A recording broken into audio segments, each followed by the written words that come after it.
She was the only one who gave Henry VIII what he wanted most. He wanted a son. And yet, 12 days after that triumph, she was dead.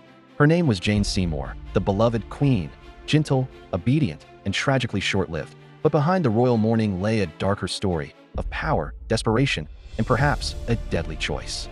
The year was 1536. The Tower of London echoed with the final cries of Anne Boleyn, Henry's dazzling second wife, executed after falling from favor. Only days later, Henry turned his eyes to another woman, quieter, softer, and, as many said, far more obedient. Jane Seymour was no seductress. Born into a noble but modest family, she served as lady-in-waiting first to Queen Catherine of Aragon, then to Anne Boleyn. She had learned what pleased Henry and what destroyed him. Jane was everything and was not, demure where and had been bold, submissive where and had defied. And perhaps that was exactly what Henry wanted. Barely 2 weeks after Anne Boleyn's execution, Henry and Jane were married. England had a new queen, and the court whispered that she would succeed where the others had failed, to give the king a son. Jane knew the stakes. Henry had torn England away from the Catholic Church for this dream of a male heir. If she succeeded, she would secure her family's fortune. If she failed, well, the ghosts of Catherine and Anne were warning enough. By early 1537, Jane was pregnant. Henry was overjoyed. At last, after 2 failed marriages and years of turmoil, his dynasty would continue. Jane's pregnancy was treated as a national triumph. The bells of London rang. Prayers were said daily for her health, but court observers noted that Jane's health during pregnancy seemed fragile. On October 12, 1537, after 2 days of exhausting labor, the cries of a newborn echoed through Hampton Court. It was a boy, Prince Edward, the long-awaited heir. Henry was beside himself with joy. He named the child Edward, after his own mother, a symbol of divine reward. He called Jane his phoenix, risen from the ashes of his broken past. But as the kingdom celebrated, Jane was slipping into the shadows of death. Centuries later, a chilling rumor began to spread that during Jane's difficult labor, the royal physicians gave Henry a choice: save the mother or save the child. And Henry, desperate for a son, chose the child.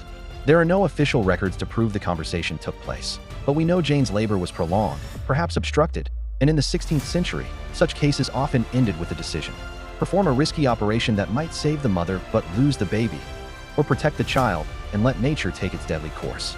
When Henry was told, "Your Majesty, her strength wanes. The child may not survive without intervention," he replied, "Then God's will be done, but England must have its heir." Whether that exchange was real or imagined, one truth remained: Jane's body endured 2 days of unimaginable suffering. She delivered Edward alive, but in saving the future king, she may have sealed her own fate. At first, Jane appeared to recover. She was seen sitting up in bed, speaking softly to Henry, even holding her newborn. But a few days later, fever struck. Her temperature soared. Her skin turned pale and clammy. The midwives whispered of childbed fever, a mysterious sickness that claimed many mothers. We now know it was puerperal infection, caused by bacteria entering the womb during childbirth. In an age before hygiene or antibiotics, it was a slow death sentence. When it was already late, Henry said, "Save her.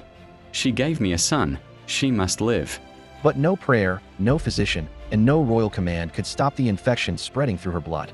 On the night of October 23, 1537, Jane's condition worsened. By dawn, she was delirious. By the afternoon of October 24th, the bells tolled for the Queen. She had been England's queen for only 17 months. She died just 12 days after giving Henry his son. Henry was shattered, or so he wanted the world to believe. He wore black for months, spoke of her as his true wife, and ordered she be buried with honors worthy of a queen consort. But court gossip whispered that the king's grief was less for the woman, and more for the loss of his victory symbol. Jane Seymour's funeral was the grandest of Henry's wives. She was buried at St. George's Chapel, Windsor Castle, the very place where Henry himself would one day rest. He built a magnificent tomb, though it was never completed, where he and Jane lie side by side to this day. For Henry, Jane remained the one who gave him a son. He never spoke ill of her. He never replaced her in his memory. But within months, he was back to negotiating his next marriage for the sake of politics, and perhaps the same restless heart that had led 3 queens before her to ruin. Jane Seymour's death became a symbol, the quiet price of a king's obsession. Her story reminds us that in the Tudor world, women were pawns in the game of power and lineage. She died fulfilling her duty, as Henry and his court saw it. But her death also gave rise to the myth of the perfect wife, silent, obedient, and dead. 400 years later, historians still debate Henry's true feelings. Did he love Jane? Or did he simply love what she gave him, the son who would carry his name? Perhaps the truth lies buried with her, beneath the cold stones of Windsor. Jane Seymour, the queen who won the king's heart, and lost her life bringing England its heir. If you enjoyed this story of love, power, and tragedy in Tudor England, don't forget to like, share, and subscribe for more forgotten royal tales. This is Echoes of Truth 14, bringing history's whispers back to life.